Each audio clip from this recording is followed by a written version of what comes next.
Hello friends, welcome to my channel Edufile. आज की इस वीडियो में हम लोग हाइड्रोजन फाइन स्ट्रक्चर के बारे में डिटेल में डिस्कस करेंगे। यहाँ पे हम लोग इसके कॉन्सेप्ट को, डेरिवेशन को और साथ ही साथ हम लोग समरफील्ड और बोर दोनों के लेवल को कंपेयर करेंगे और हम लोग यहाँ पे क्वेश्चंस को भी सॉल्व करेंगे। तो ये वीडियो बहुत इंपॉर्टेंट होने वाली है। इस वीडियो को आप लोग एंड तक देखिएगा, आपके डाउट जरूर क्लियर होंगे। सबसे पहले समझते हैं कि हाइड्रोजन फाइन स्ट्रक्चर क्या होता है। तो देखिए, फाइन स्ट्रक्चर का मतलब होता है splitting of spectral lines of atom due two electron spin and relativity correction. Splitting होता है, इसका मतलब क्या है? इसका मतलब मैं आपको यहां समझाता हूं। देखिए, जैसे कि हमें मालूम है कि हर एटम का कुछ ना कुछ स्पेक्ट्रा होता है। मान लीजिए यहाँ पे कोई एटम है तो इसका भी कुछ ना कुछ स्पेक्ट्रा हमें मिलेगा। हर एटम का कुछ ना कुछ स्पेक्ट्रा होता है। तो इस तरीके से मान लेते हैं हमें इस एटम का स्पेक्ट्रा मिला है। तो हमने जब ऑब्जर्व किया इसको तो हमें ऐसा सिंगल लाइंस ऐसा मिला स्पेक्ट्रा में, ऐसे कुछ लाइंस हमको मिली। लेकिन जब हमने इस स्पेक्ट्रम को, इस एटम के स्पेक्ट्रम को जब हमने डिटेल में ऑब्जर्व किया, अब डिटेल का मतलब क्या है कि मतलब बढ़िया स्पेक्ट्रोमीटर से जिसका हाई रेजोल्यूशन होता है उससे ऑब्जर्व किया, तो हमने ये पाया कि जो ये एक्चुअल में जो लाइंस है वो स्प्लिट हो रही हैं। मतलब वो डबलेट फॉर्म कर रही हैं या फिर दो से ज़्यादा लाइंस फॉर्म कर रही हैं, कुछ इस तरीके से, कुछ इस तरीके से, कुछ इस तरीके से। तो इस तरीके से हमें मिली जब हमने इसको हाई रेजोल्यूशन से देखा, इस स्पेक्ट्रम को, यानी कि एटम के स्पेक्ट्रम को। तो यहाँ पे हमें डबलेट मिला। इसी को हम कहते हैं फाइन स्ट्रक्चर। क्या कहते हैं? Fine structure. तो यहाँ पे आप डेफिनेशन देख सकते हैं, बहुत ही सिंपल है। Splitting of spectral lines of atoms due to, अब ये क्यों होता है, मतलब ये स्प्लिटिंग क्यों होता है ये तो हमने ऑब्जर्व कर लिया, लेकिन ये एक्चुअल में स्प्लिटिंग होता क्यों है? ये होता है इलेक्ट्रॉन के स्पिन की वजह से। इलेक्ट्रॉन स्पिन करता है ना अपने एक्सिस पे, उसके वजह से, और रिलेटिविटी करेक्शन, मतलब कि इलेक्ट्रॉन बहुत तेज मूव करता है तो वहां पे रिलेटिविटी का इफेक्ट लगता है। इन दो चीजों की वजह से ये लाइन स्प्लिट होती हैं एक्चुअल में।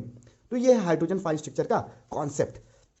अब मैं आपको और समझाता हूं। तो देखिए, यहाँ पे जैसे मान लीजिए यहाँ पे एक एटम है, मैं यहाँ पे हाइड्रोजन एटम कंसीडर कर रहा हूँ और उसमें एक इलेक्ट्रॉन होता है, आपको पता है। जब मैं इसको एनर्जी दूंगा तो ये इलेक्ट्रॉन हाइयर ऑर्बिट में चला जाएगा, किसी हाइयर ऑर्बिट में जा सकता है। मान लेते हैं वो थर्ड में गया, सेकंड में गया, किसी में भी जा सकता है, प्रोबेबिलिटी कोई भी हो सकती है। तो वो जब हाइयर ऑर्बिट में जाता है तो वो अनस्टेबल होता है। वो मतलब बहुत कम देर तक हाइयर ऑर्बिट में रहता है, फिर वो लोअर ऑर्बिट में आ जाता है। तो हमने ये जाना कि इलेक्ट्रॉन हाइयर ऑर्बिट में गया एनर्जी को एब्जॉर्ब करके, फिर जब वो लोअर ऑर्बिट में आएगा तो एनर्जी को रिलीज करके ही तो आएगा। तो वो एनर्जी रिलीज करेगा फोटोन के रूप में। किसके रूप में? फोटोन के रूप में रिलीज करेगा। लेकिन देखिए, यहाँ पे अगर मान लीजिए n इज इक्वल टू 3 से 1 पे आ रहा है तो हो सकता है कोई और कलर का फोटोन हो। n इज इक्वल टू 4 से आ रहा है 1 पे तो हो सकता है कोई और कलर का फोटोन हो। यानी डिफरेंट डिफरेंट कलर के फोटोन मिलेंगे। इसीलिए हम कह सकते हैं कि एटम का हमें क्या मिलता है? स्पेक्ट्रम मिलता है इस तरीके से। लेकिन जब स्पेक्ट्रम को हमने देखा बारीकी से तो उसमें हमें ऐसा कुछ फाइन स्ट्रक्चर मिला, मतलब कि स्प्लिटिंग हो रहा है। तो स्प्लिटिंग क्यों होता है चलिए जानते हैं यहाँ पे हम लोग और डिटेल में। तो देखते हैं हाइड्रोजन के बारे में। तो हाइड्रोजन का आप जानते हैं कि 1s1 होता है। ये होता है इलेक्ट्रॉनिक कॉन्फ़िगरेशन हाइड्रोजन का। अब देखिए, इसके और जो खाली स्टेट हम जानते हैं 1s2 2s2 2p6 3s, ये इलेक्ट्रॉनिक कॉन्फ़िगरेशन ऐसा हम जानते हैं। तो हम लोग मानते हैं कि जो ये 1s1 वाला इलेक्ट्रॉन था वो हमारा चला गया है 2p में। कहाँ पे चला गया है? 2p में। और 2p से फिर ये 1s में आएगा। तो ये हमारा मान लेते हैं ये 2p है और ये क्या है? 1s है। अब दो चीज़ें हमें पता है कि जब इलेक्ट्रॉन घूमता है तो दो चीज़ों का कॉन्सेप्ट लगता है। एक ऑर्बिटल एंगुलर मोमेंटम, जब इस तरह से घूमता है और अपने एक्सिस पे घूमता है तो स्पिन एंगुलर मोमेंटम। तो उसके लिए हम ऑर्बिटल क्वांटम नंबर एल का यूज़ करेंगे जो ऐसे गोल गोल घूमता है और अपने एक्सिस पे रोटेट करता है, उसके लिए हम स्पिन क्वांटम नंबर एस का यूज़ करेंगे। ये दो चीज़ें। तो स्पिन के वजह से ही एनर्जी क्या हो जाती है? स्प्लिट हो जाती है। तो 1s की एनर्जी तो सिंगल ही रहेगी, लेकिन 2p की एनर्जी स्प्लिट हो जाएगी। कैसे चलिए जानते हैं। देखिए, तो एल और एस मतलब हमारा एक ऑर्बिटल क्वांटम नंबर है, एक स्पिन क्वांटम नंबर है। तो टोटल क्वांटम नंबर क्या होगा भाई? दोनों को हम कंसीडर करेंगे ना, ऑर्बिट और स्पिन को। तो टोटल होता है एल प्लस माइनस एस। तो एल होता है जो पी के लिए, मैं यहाँ पे लिख देता हूँ एस पी डी एफ ऐसा होता है। तो एल की वैल्यू जो होती है वो पी के लिए 0 होती है, सॉरी एस के लिए 0 होती है, पी के लिए 1 होती है, डी के लिए 2 होती है और एफ के लिए 3 होती है। ये आपको पता होना चाहिए। तो मैं एस के लिए तो 0 यूज़ करूंगा और स्पिन जो होता है वो कितना होता है? 1/2।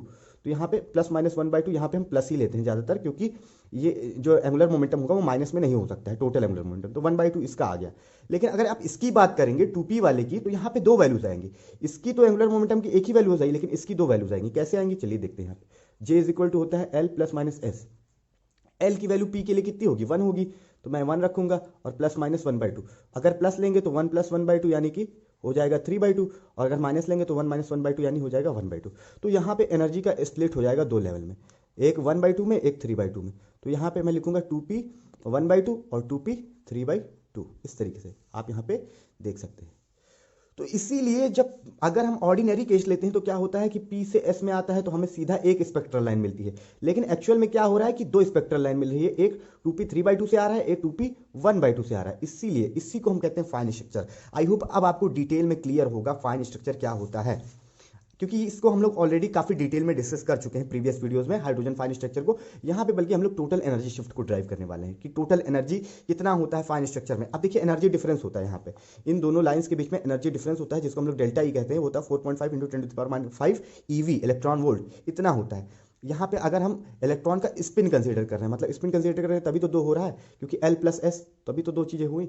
लेकिन रिलेटिविटी भी हम देखेंगे, रिलेटिविटी का मतलब क्या होता है, इलेक्ट्रॉन की स्पीड के हिसाब से भी फाइन स्ट्रक्चर का वैल्यू जो होता है यानी कि स्प्लिटिंग होता है वो भी चेंज होता है। तो यहाँ तक आई होप आपको क्लियर होगा। अब चलिए समझते हैं थोड़ा और डिटेल में, ये वीडियो थोड़ा लेंदी हो सकता है। अब देखिए यहाँ पे the net term shift due to spin orbit interaction and the relativistic effect in कितना होगा नेट शिफ्ट। देखिए डेल्टा टी मैं क्यों लिख रहा हूँ यहाँ पे, डेल्टा ई क्यों लिखा है, तो डेल्टा टी भी एनर्जी ही है, मतलब एनर्जी के में कितना शिफ्ट है यही है, लेकिन यहाँ पे हम लोग इसको वेव नंबर के रूप में निकाल रहे हैं। मतलब क्या कर रहे हैं, मतलब इसको HC से डिवाइड कर देंगे तो ये डेल्टा टी हो जाएगा, सिंपल सा लॉजिक है।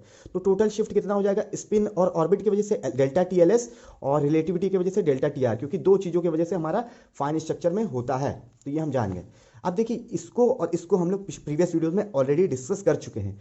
तो डेल्टा TLS जो होगा वो हमारा होता है इसके इक्वल, इस फॉर्मूले के equal -R infinity α² Z⁴ 2n³ L इसके इक्वल होता है। आप यहाँ पे देख सकते हैं डेल्टा TR इसके इक्वल होता है। मैं बता देता हूँ अल्फा जो होता है फाइन स्ट्रक्चर कांस्टेंट होता है, इसकी वैल्यू होती है 1/137, और R इंफिनिटी जो होता है वो रेडबर्ग कांस्टेंट होता है जिसकी वैल्यू होती है 1.097 × 10⁻11 ये होती है। आपको पता होना चाहिए ये सारी चीज़ें। तो अब डेल्टा टी देखिए यहाँ पे हम क्या करेंगे, इसको दोनों को सॉल्व करेंगे तो कॉमन ले लेंगे, ये चीज़ R इंफिनिटी α² Z⁴ और यहाँ पे n³ कॉमन ले लेंगे। तो इसको कॉमन लेंगे तो हमें मिलेगा 1/L+1/2 और -3/4n, ये हमें मिल जाएगा। साथ ही साथ इसका जो है ये माइनस इस तरीके से मिल जाएगा क्योंकि यहाँ माइनस है, और नीचे ये आ जाएगा। तो सिंपल सा लॉजिक है। अब यहाँ पे देखिए S स्पिन जो होता है 1/2 होता है और J L+1/2 L-1/2 होगा। हम यहाँ पे किसके लिए ले रहे हैं, हाइड्रोजन एटम के लिए ले रहे हैं, क्योंकि हाइड्रोजन फाइन स्ट्रक्चर पढ़ रहे हैं। तो J = L+-S होता है, आपको मैं पढ़ा चुका हूँ, अभी देख सकते हैं आप यहाँ पे। तो दो वैल्यूज होंगी इसकी, एक L+½ एक L-½ स्पिन तो 1/2 ही होगा ना इलेक्ट्रॉन का। तो अब चलिए सॉल्व करते हैं इस एक्सप्रेशन को। तो देखिए अगर हम J = L+½ कंसीडर कर रहे हैं तो ये वाला जो ऊपर वाला एक्सप्रेशन है वो इसके इक्वल होगा, L के इक्वल, यानी कि यहाँ पे इसके यहाँ पे हम L सब्स्टिट्यूट कर सकते हैं। कैसे, मैं आपको यहाँ पे समझा देता हूँ। देखिए आप इसको सॉल्व कर लीजिए। J के यहाँ पे हम क्या रखना चाहते हैं, L+½ अगर हम कंसीडर करेंगे तो हमें L के इक्वल ये वाला एक्सप्रेशन आएगा। तो L+½ और यहाँ पे हमारा L+½ +1 और -L L+1, और यहाँ पे स्पिन की वैल्यू कितनी होती है 1/2 होती है, तो 1/2 हम रखेंगे। तो हमें यहाँ पे L के इक्वल लाना दिखाना है। तो L+½ और यहाँ पे आपका हो जाएगा L+3/2, और यहाँ पे ये हो जाएगा L² और L से 1 का मल्टीप्लाई कितना हो जाएगा, L हो जाएगा, लेकिन यहाँ पे आपका माइनस का L होगा, ध्यान दीजिएगा। फिर उसके बाद -1/2 और 1 कितना हो जाएगा 3/2, 3/2 से इसका मल्टीप्लाई -3/4। फिर आप इसको मल्टीप्लाई करिए तो हो जाएगा L² + 3/2L + 1/2L and plus का 3/4 माइनस का L² माइनस का L माइनस का 3/4 -3/4 + 3/4 कैंसिल हो गया, और यहाँ पे L² से L² कैंसिल हो गया, और ये 3 + 1 हो जाएगा 4L/2 और -L, ये हो जाएगा 2L - L यानी कि L। तो आप देख सकते हैं यहाँ पे ये वाला अगर हम J = L+1² रखेंगे तो ये ऊपर वाला जो टर्म है ये बड़ा सा वो L के इक्वल होगा, और अगर आप J = L-½ रख के देखेंगे तो यही ऊपर वाला टर्म जो होगा -L+1 के इक्वल होगा ब्रैकेट में। तो इसी दोनों को हम पुट करने वाले हैं यहाँ पे और सॉल्व करेंगे तो हमें मिल जाएगा डेल्टा टी की दो वैल्यूज मिलेंगी, एक ये और एक ये वैल्यूज मिलेंगी। इसको आप सॉल्व कर सकते हैं, बहुत ईजी है, मतलब यहाँ पे आप L रख सकते हैं। चलिए मैं एक करके दिखा देता हूँ ताकि आपको थोड़ा सा क्लियर हो जाए, यानी L+½ वाला करके दिखाता हूँ। तो देखिए मैं इस अंदर वाले एक्सप्रेशन को कर रहा हूँ सॉल्व। तो 1/L+½ है यहाँ पे, और इसको आपने सॉल्व किया तो ये L के इक्वल आया है। तो मैं यहाँ पे L लिख देता हूँ और नीचे है 2L L+½ and L+1 -3/4n, इतना कुछ है, इसी को हमें सॉल्व करना है। तो L से L कैंसिल हो जाएगा आपका, और यहाँ पे LCM आप लेंगे तो L+½ और L+1 और यहाँ पे 2, ये LCM हो जाएगा। L+½ से L+½ कैंसिल हो जाएगा, ऊपर आ जाएगा 2L+1 आ जाएगा, और माइनस यहाँ पे आपका हो जाएगा सिंपली ये आपका 2l+1 हो गया। यहाँ पे देखिए ये पूरा का पूरा कैंसिल हो जाएगा, कितना आ जाएगा 1 और -3/4n इतना, तो ये हो जाएगा 2l+1 सॉरी 2l+2 -1 और इसको मल्टीप्लाई करिए तो ये हो जाएगा 2l+1, इसको 2 को मल्टीप्लाई करेंगे तो, और यहाँ पे l+1 दूसरे ब्रैकेट में -3/4n, तो 2 - 1 कितना हो जाएगा 2l+1, 2l+1 ऊपर हो जाएगा, अब नीचे भी एक 2l+1 है और एक l+1 है और -3/4n है, तो 2l+1 ये और ये कैंसिल हो गया, 1/l+1 -3/4n। देखिए ये चीज़ आ गया है, मतलब आपने इसको सॉल्व किया तो ये आ गया। सिमिलरली आप ऐसा सॉल्व करेंगे तो ये आ जाएगा। तो डेल्टा टी की दो वैल्यूज़ होती हैं, ये हम जान चुके हैं यहाँ पे। अब इसके आगे चलिए डिस्कस करते हैं। तो ये प्लस के करस्पॉन्डिंग है, l+½ के, ये l-½ के करस्पॉन्डिंग है। आगे देखते हैं चलिए।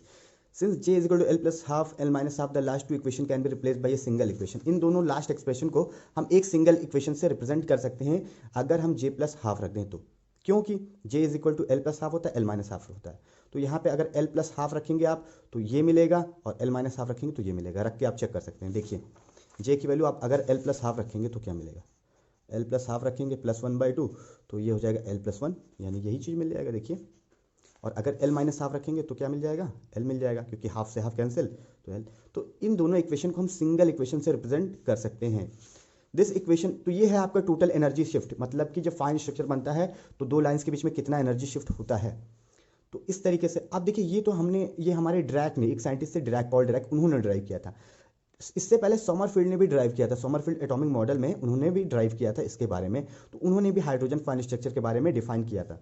तो ये दोनों का है, ये डिरैक का है, ये समरफील्ड का है, दोनों में कंपैरिजन चली करते हैं। दिस इक्वेशन इज आइडेंटिकल, ये दोनों इक्वेशन आइडेंटिकल दिख रहे हैं, केवल डिफरेंस ये है कि के लगा हुआ है एक में j+½ लगा हुआ है, बाकी इक्वेशन तो आपको सेम दिख रहे हैं। एक डिरैक के द्वारा ऑब्टेन किया गया था by form A completely relativistic quantum mechanical treatment of the hydrogen, ये मैं बता चुका हूँ आपको। अब देखिए चलिए कंपेयर करते हैं दोनों के एनर्जी लेवल को, मतलब इस फॉर्मूले से एनर्जी लेवल निकालेंगे, इससे निकालेंगे, देखते हैं किससे क्या आता है। तो R∞ ये होता है, मैंने आपको शायद 10⁻11 बता दिया था, 10⁻7 होता है, आप इसको सही कर लेंगे। ये R∞ की वैल्यू अल्फा 1/137 ही होता है, Z इक्वल टू 1 होता है। तो delta T is equal to, चलिए निकालते हैं हम लोग, तो ये होगा 584। इसको आप सॉल्व करेंगे, यानी कि R∞ अल्फा की वैल्यू रखेंगे, Z यानी एटॉमिक नंबर 1 होता है, इसको आप रखेंगे पूरी तरीके से, तो 584n³ 1/k -3/4n होगा। ये हम लोग समरफील्ड वाला निकाल रहे हैं अभी इसमें पुट करके। तो इसको आप पुट करेंगे पूरी value 584/n³ 1/k -3/4n metre inverse आएगा। लेकिन सेंटीमीटर इनवर्स में बदलना चाहते हैं तो यहाँ पे 5.84 हो जाएगा, सेंटीमीटर इनवर्स में बदलेंगे। तो ये है समरफील्ड फॉर्मूला। अब इसके आगे चलिए हम लोग डिस्कस करते हैं डिरैक का क्या आएगा फॉर्मूला। तो डिरैक का भी ऐसे ही आ जाएगा, क्योंकि फॉर्मूले तो सेम है दोनों। ये इस तरीके से डिरैक का आ गया। अब दोनों में आप वैल्यूज को पुट करिए, मतलब n इज इक्वल टू 1 2 3 ऐसे पुट करिए। बोर लेवल है, n क्या है हमारे ऑर्बिट को बताता है ना, नंबर ऑफ लेवल उसको बताता है, तो ये बोर लेवल इसको हम कहते हैं। और समरफील्ड लेवल मतलब जो हमारा k होता है, ये डिरैक लेवल है। तो इसको चलिए डिफाइन करते हैं। तो इन दोनों फॉर्मूले के हेल्प से हम लोग ड्राइव करेंगे और इसके डायग्राम को भी समझेंगे हम डिटेल में। तो देखिए Bohr level n, Sommerfeld level k जो होता है उसको एजीमुथल क्वांटम नंबर कहा जाता है, l ऑर्बिटल क्वांटम नंबर कहा जाता है, और j तो आपको पता ही है क्या कहा जाता है, डेल्टा टी भी आपको पता है। तो n इज इक्वल टू 1 रखते हैं, k इज इक्वल टू 1 होता है। n इज इक्वल टू 1 के लिए k इज इक्वल टू क्या होता है, 1 होता है। ये बताया था समरफील्ड ने अपने एटॉमिक मॉडल में। k की वैल्यू 0 नहीं हो सकती है, ये भी बताया था समरफील्ड ने, तो 0 आप नहीं ले सकते हैं। तो n इज इक्वल टू 1 के लिए k इज इक्वल टू 1, और इसमें जब आप सॉल्व करेंगे किससे, समरफील्ड के इससे फॉर्मूले से, इस वाले फॉर्मूले से सॉल्व करेंगे तो डेल्टा टी की वैल्यू जो होगी 1.46 आएगी। फिर डिरैक ने सॉल्व किया तो उनका भी कुछ ऐसे ही है। ये तो समरफील्ड ने सॉल्व किया तो 1.46 आया, मतलब कि फाइन स्ट्रक्चर में कितना वो है। तो फिर उसके बाद डिरैक ने सॉल्व किया तो l इज इक्वल टू 0 होता है, n इज इक्वल टू 1 के लिए हमें पता है, n इज इक्वल टू 1 के लिए l इज इक्वल टू 0 होता है, और j is equal to l plus minus half होता है। तो वहाँ पे आप रखेंगे 0, तो यहाँ पे 1/2 आएगा, माइनस वैल्यू हम ले नहीं सकते टोटल क्वांटम नंबर के लिए, तो इसके लिए भी 1.46 आया, यानी कि सेम आया। दोनों फॉर्मूले से सेम हमारा डेल्टा टी आ रहा है। फिर उसके बाद 2 के लिए तो n इज इक्वल टू 2 और 1 हो सकता है, दो वैल्यूज़ होती है, मैंने बताया था। दो वैल्यूज़ नहीं बल्कि मैं आपको बता देता हूँ k की एक्चुअल वैल्यू क्या होती है। तो जैसे मान लीजिए n 2 है तो k होगा 1 और 2 हो सकता है, 0 नहीं हो सकता है। अगर n 3 है तो k हो सकता है 1 2 3, ये हो सकता है। ठीक उसी तरह से अगर l की वैल्यू आपको समझनी है तो n इज इक्वल टू 1 है तो l इज इक्वल टू 0 होगा, n इज इक्वल टू 2 है तो l इज इक्वल टू 0 और 1 होगा, मतलब एक लेस देन होगा। तो अब चलिए समझते हैं 2 के लिए। तो 2 के लिए 2 1 होगा, अगर हम 2 के करस्पॉन्डिंग निकालेंगे तो इतनी आएगी, अगर 1 के करस्पॉन्डिंग निकालेंगे इतनी आएगी। अब देखिए एल की वैल्यू 1 और 0 होगी। 2 के लिए मैंने बताया था 0 या 1 या 1 या 0 आप ले सकते हैं। तो यहाँ पे 1 लेंगे आप तो कितना आएगा 3/2 और 1/2, इसमें पुट करके देख सकते हैं। और डेल्टा टी की दो वैल्यूज आएंगी, एक 3/2 के करस्पॉन्डिंग, एक 1/2 के करस्पॉन्डिंग। तो 1/2 के करस्पॉन्डिंग इतनी आई है, तो यहाँ पे भी 0 के लिए भी 1/2 आ रहा है, तो उसकी वैल्यू भी 0.456 ही आएगी। फॉर्मूले से आप चेक कर सकते हैं। फिर ठीक इसी तरह से थर्ड के लिए भी हम निकालेंगे तो कुछ इस तरीके से आएगा। अब जल्दी से करते हैं कंपैरिजन, फिर और सारी चीज़ें हमें समझनी है। तो देखिए अब इन दोनों में अंतर क्या है। अंतर ये है समरफील्ड और डिरैक जो होते हैं वो दोनों सेम ही हैं और एनर्जी लेवल भी ठीक ठाक सेम बता रहे हैं, लेकिन डिफरेंस क्या है। तो डिफरेंस दोनों में ये है कि डिरैक में समरफील्ड में क्या है कि डबल डिजेंसी को प्रिडिक्ट किया था डिरैक ने। किसने प्रिडिक्ट किया था? डिरैक ने प्रिडिक्ट किया था कि ज़्यादातर लेवल जो होते हैं वो डबल होते हैं इस तरीके से। तो समरफील्ड ने कैसे फाइन स्ट्रक्चर को एक्सप्लेन कर दिया, पहले आप समझिए। देखिए ये हमारा डिरैक का, तो डिरैक का देखिए ये डबल बता रहा है, डबलेट। ज़्यादातर चीज़ों को ये डबल बता रहा है, ज़्यादातर वैल्यूज़ को क्या बता रहा है? डबल बता रहा है।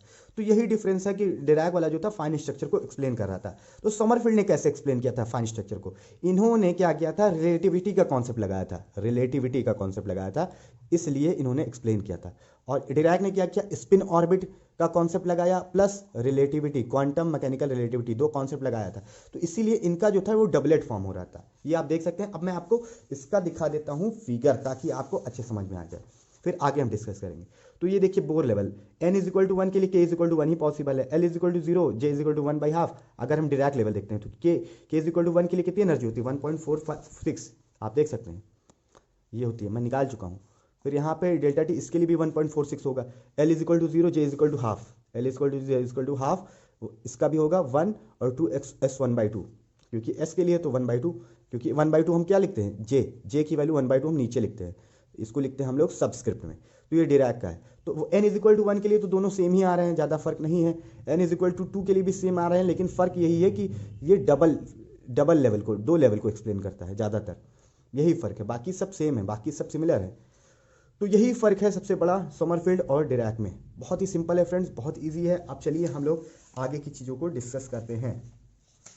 अब आगे की चीज़ें चलिए डिस्कस कर लेते हैं इसके क्वेश्चन को, जो कि इंपॉर्टेंट है।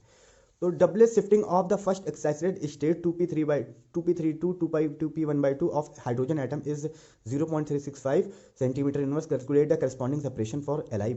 अब देखिए हम क्वेश्चन करने वाले हैं स्प्लिटिंग के, कि स्प्लिटिंग हो रहा है तो कितना सेपरेशन आ रहा है, क्योंकि ये सारे क्वेश्चन जो होते हैं कंपटीशन के लिए बड़े इंपॉर्टेंट होते हैं। तो मैं आपको बता देता हूँ कि इसको कैसे करेंगे। तो यहाँ पे हम लोग स्पिन ऑर्बिट इंटरेक्शन के हेल्प से इस क्वेश्चन को करेंगे, डेल्टा TLS के हेल्प से। अब देखिए डेल्टा TLS जो होता है वो आपका कुछ इस तरीके से डेल्टा TLS होता है, ये हमें मालूम है डेल्टा TLS का फॉर्मूला। तो डेल्टा TLS जो होता है वो आपका डायरेक्टली प्रोपोर्शनल होता है, मतलब मैं डेल्टा T यहाँ पे लिख देता हूँ, वो डायरेक्टली प्रोपोर्शनल होता है Z⁴ के, क्योंकि बाकी सारी चीज़ जो है वो वहाँ पे कांस्टेंट है। तो डेल्टा T जो होता है वो डायरेक्टली प्रोपोर्शनल होता है किसके? Z⁴ के। और यही हमें निकालना है, मतलब सेपरेशन निकालना है। तो किसका दिया हुआ है, किसका निकालना है? हाइड्रोजन एटम का हमें दिया हुआ है, और हमें निकालना है लिथियम डबल+ का, यानी कि 1 इलेक्ट्रॉन एटम का ही निकालना है हमें, कि जिसमें एक ही इलेक्ट्रॉन। लिथियम का एटॉमिक नंबर कितना होता है? 3 होता है, लेकिन जब 2+ आ गया तो इसका मतलब इसके पास एक ही इलेक्ट्रॉन है, तो 1 इलेक्ट्रॉन एटम का ही हम निकालेंगे।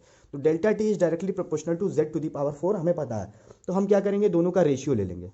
तो किसका किसका रेशियो लेंगे हम लोग? डेल्टा T यहाँ पे हम लोग ले लेंगे लिथियम डबल+ का, and divided by delta T hydrogen का। तो क्या होता है? ये सिंपली Z⁴ होता है। Z⁴ मतलब एटॉमिक नंबर का पावर 4 कर देंगे हम। तो देखिए यहाँ पे लिथियम का एटॉमिक नंबर कितना होता है? 3, तो 3 का पावर 4 करेंगे। और हाइड्रोजन का एटॉमिक नंबर कितना होता है? 1, तो 1 का पावर 4 करेंगे। ऐसे ही क्वेश्चन लगाते हैं, बहुत ही सिंपल होते हैं। तो 3 का पावर 4 कितना हो जाएगा? 3 3 9, 3 27, 3 81, तो ये हो जाएगा 81 डिवाइडेड बाई 1। आपको क्या निकालना है? लिथियम प्लस का निकालना है। तो डेल्टा T लिथियम डबल+ ये हो जाएगा आपका, ये इधर मल्टीप्लाई हो जाएगा, तो ये हो जाएगा 81 डेल्टा TH, ये हो जाएगा सिंपली। तो 81 और डेल्टा TH का वैल्यू आपको दिया रहेगा, तो 0.365 इस तरीके से आपको वैल्यू दिया रहेगा। अब इन दोनों को आप मल्टीप्लाई करेंगे तो आपको लगभग मिल जाएगा 29.6 सेंटीमीटर इनवर्स, ये आपको मिलेगा मल्टीप्लाई करने पे। आप चेक कर सकते हैं, ये वैल्यू मैंने याद कर ली थी, तो आप इसको ऐसे मल्टीप्लाई करके चेक कर सकते हैं। इस तरीके से ऐसे क्वेश्चन को सॉल्व करते हैं फ्रेंड्स, इंपॉर्टेंट होते हैं। अब नेक्स्ट क्वेश्चन को देखते हैं। If the doublet shifting of the first excited state 2p3/2 to 2p1/2 of helium+ is this, calculate the separation for hydrogen। Hydrogen के लिए हमें पूछा गया फिर से।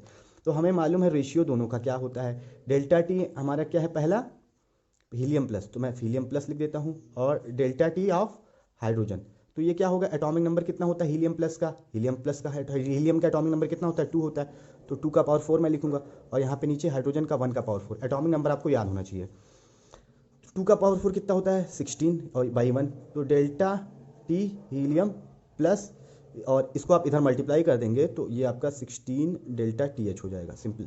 फिर आप क्या करेंगे, यहाँ पे आपको निकालना है डेल्टा टी एच का, तो इसको इधर भेज दीजिए, तो 1/16 into delta T helium plus हो जाएगा is equal to delta T H. ये अब आप क्या करेंगे, 1/16 से मल्टीप्लाई कर देंगे, 1/16 से delta T H E plus का 5.84 को, तो इसको जब मल्टीप्लाई करेंगे तो 0.365 सेंटीमीटर इनवर्स आ जाएगा। तो ऐसे फ्रेंड्स क्वेश्चन आपको आ सकते हैं एग्जाम में, आप इसको सॉल्व कर लीजिएगा, बहुत इजी होते हैं। तो आई होप ये वीडियो आपको अच्छे से क्लियर होगा, डिटेल में क्लियर होगा। इस वीडियो में बस इतना रखते हैं, आगे की वीडियोस में हम लोग कुछ और इंपॉर्टेंट टॉपिक डिस्कस करेंगे। वीडियो देखने के लिए थैंक यू सो मच। और मैं आपको बताना चाहूँगा, अगर ये वीडियो में आपको डाउट आता है तो आप प्रीवियस वीडियो जरूर देखें, क्योंकि सारे की वीडियो एक दूसरे पे बेस्ड है।